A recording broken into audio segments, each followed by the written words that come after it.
네, 강프로입니다. 자, 오늘 HLB가 11% 그쵸, 다시 점프했습니다. 제가 여기까지 올라왔을 때 그쵸, 신고가 구간에 도달을 했고, 그리고 신고가 구간 이후에는 뭐가 발생한다 그랬습니까?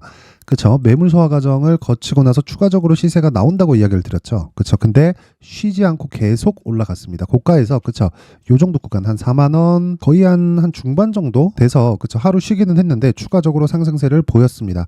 저는 재료 그리고 뭐 앞으로 뭐 어떻게 되는지 그런 부분에 대한 관심은 없어요. 근데 시세 측면에서는 굉장히 관심이 많습니다. 그리고 주식 투자자는 재료나 어떤 이슈나 그런 것보다 그쵸? 시세 관련돼서는 정말 관심을 많이 가져야 된다고 생각을 하고요. 왜 제가 그렇게 이야기를 드리느냐? 주가가 올라가는 과정에는요, 무조건 가격이 먼저 반영합니다. 실적보다. 자, 실적이 개선이 탁 됩니다. 그때 주가가 돌기 시작하는 게 아니라 이미 주가가 돌기 시작하면 뒤에서 실적이 따라 붙어야 돼요. 그쵸? 근데 HLB는 지금 어떤 상황이죠? 적자죠. 적자.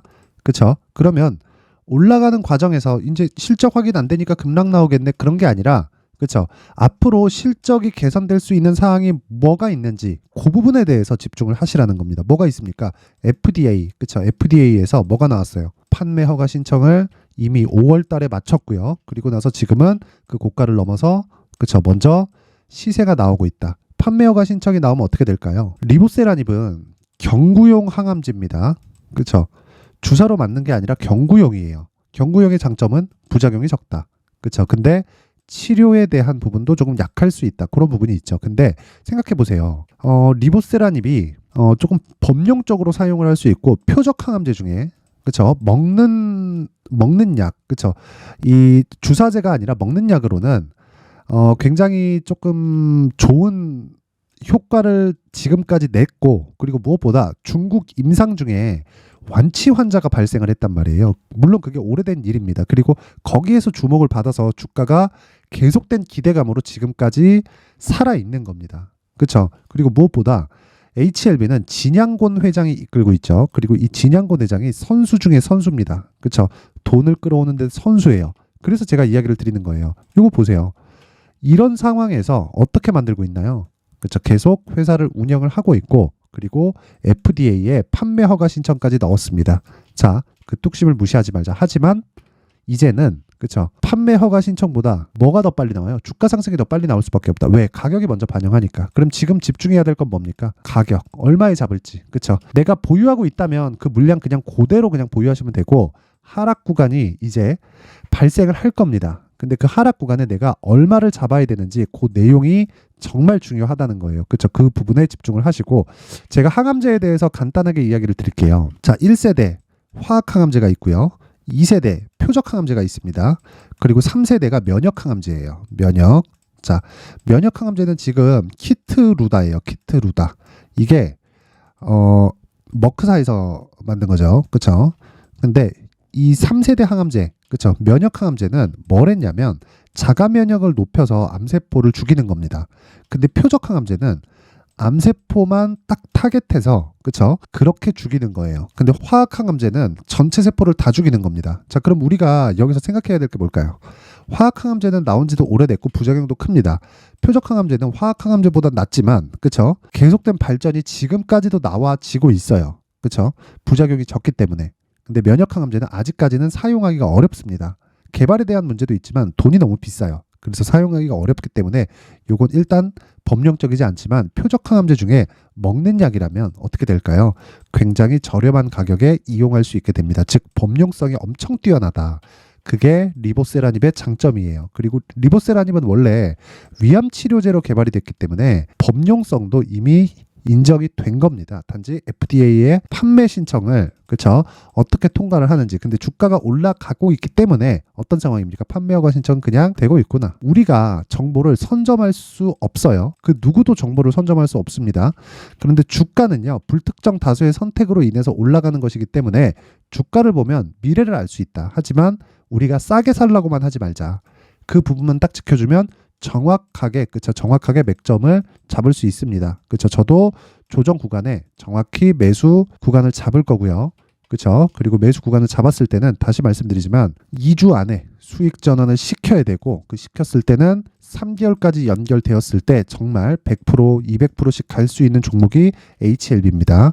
자, 보유하신 분들 스트레스 많으실 거예요. 근데 이제는 걱정 안 하셔도 된다. 하지만 얼마에 내가 추가적으로 물량을 담을지, 그리고 내가 어느 정도 선에서, 그쵸, 신규를 잡아야 될지 이 구간에 대해서 제가 이야기를 드릴 텐데, 그 이야기를 드리기 전에 제가 소통방, 그쵸, 소통방에 대해서 안내를 드리겠습니다. 일단 소통방에서는요, 무료로 진행을 하고요, 무조건 신고가 매매만을 진행을 합니다. 그리고 다시 말씀드리지만 신고가 매매는요, 주식시장에서 주도주를 잡는 유일한 방법입니다. 어떤 패턴에 의해서 주가가 올라간다? 오케이, 뭐 좋아요. 그럴 수도 있겠죠. 근데 이게 유지되진 않아요. 근데 신고가는 어쩔 수 없이 올라가면서 뭐가 나옵니까? 매물대를 맞고 그 매물 소화 과정을 거치고 나서 올라가야 되기 때문에 주도주는 많이 올라가는 거죠.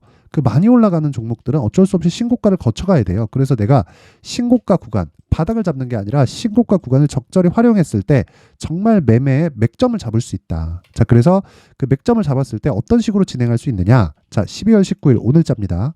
어보브 반도체, 두산 로보틱스. 그쵸? 어떻게 됐을까요?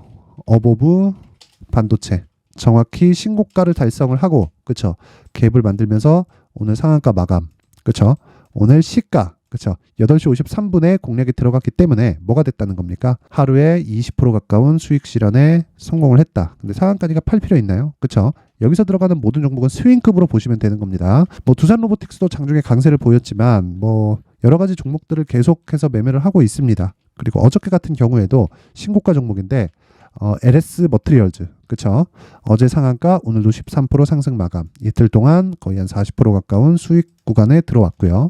시노펙스 역시 수익 구간에 들어온 종목이고, 쭉 올려서 보면 에코프로 머트리얼즈 같은 경우가 정말 크게 대박이 난 거죠. 물론 다른 종목들도 많이 올라가지만, 자, 12월 14일 지난주 목요일입니다. 에코프로 머트리얼즈 8시 55분이죠. 그쵸? 근데 어떻게 됐습니까? 자, 내용 한번 보세요. 자, 12월 14일 그리고 여기 12월 15일.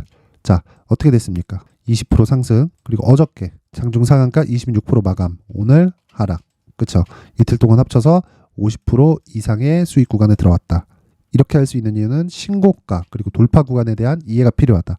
자, 매매하는 과정에서요, 진짜 어려운 환경에 많이 빠질 겁니다. 근데 그 어려운 환경을 모두 다 돌릴 수 있는 한 가지 방법은 내가 신고가 매매를 하는 것 말고는 없습니다. 주식시장에서 신고가만큼 정확한 시그널은 없고요. 그리고 그 시그널을 잡는 게 단순히 이동평균선의 전환점, 오케이, 그게 더 중요할 수도 있습니다. 근데 그 이동평균선의 전환 시점을 지나쳐서 오는 게 신고가라는 거고, 신고가부터는 시세의 속도가 굉장히 빨라집니다. 그래서 그 빠른 구간에 내가 막 급하게 매매를 할 게 아니라 정확하게 파악을 하라는 겁니다. 그래서 제가 이번에 소통방에서, 그쵸, 강의를 할 거예요. 근데 그 강의를 당연히 무료로, 그쵸, 무료로 진행을 할 거고, 여기 신고가 검색기와 그리고 신고가 매매를 어떻게 했을 때, 그쵸, 어떤 그 수익 모델을 가지고 갈 수 있는지, 요 내용까지 제가 함께 공유를 해드리도록 하겠습니다. 자, 근데 구독과 좋아요 꼭 한 번씩 불러주세요. 그쵸? 구독과 좋아요 꼭 한 번씩 눌러주시고, 여기 소통방에 있는 내용, 그리고 수익 모델과 신고가 검색기, 그쵸, 요 내용을 함께 보내드릴 수 있게 상단에 있는 전화번호로 참여, 자, 참여라고 문자를 보내주시는 분들에 한해서만 제가 소통방 입장 링크, 그리고 수익 모델과 신고가 검색기에 대해서 공유를 해드리도록 하겠습니다. 자, 그리고 HLB로 다시 돌아와서 보면요, 뭐 결과적으로 그래요. 이제 고가에 대한 매물대가 있습니다. 근데 그 고가 매물대에서 매물 소화 과정을 거쳐야 돼요. 그걸 우리 뭐라 그래요? 눌림목이라고 하죠. 그렇죠? 그 눌림목 구간에서 내가 어떻게 매수를 할지, 그리고 어떤 구조로 매매를 이어갈지는 다시 말씀드리지만, 그렇죠, 가격대로 잡고 내가 2주 안에 쇼부를 봐야 됩니다. 그러면 내가 얼마에 잡는지를 중요하겠죠. 그리고 나서 2주 안에 내가 수익 전환할 수 있는 구간이 어딘지, 그 내용을 체크를 하는 거예요. 자, 그래서 제가 HLB의 가격 그리고 단기 보유 전략을 준비를 해왔습니다. 이 내용까지 제가 영상에서 이야기를 드리면 내용이 너무 길어지고 좀 편집이 좀 힘들어집니다. 그래서 제가 이 내용을 이렇게 여기 20페이지에 걸쳐서 준비를 해왔고요. 이것도 무료로 공개를 하지만 구독과 좋아요, 그렇죠? 구독과 좋아요 꼭 한 번씩 부탁드리고, 상단에 있는 전화번호로 숫자 3, 자, 숫자 3이라고 문자를 보내주시는 분들에 한해서만 제가 HLB의 가격 그리고 단기 보유 전략을 공유해 드리도록 하겠습니다. 자, 지금까지 항상 이 신고가를 계속 강조를 해왔는데, 그쵸, HLB도 이제 신고가 종목이 됐습니다.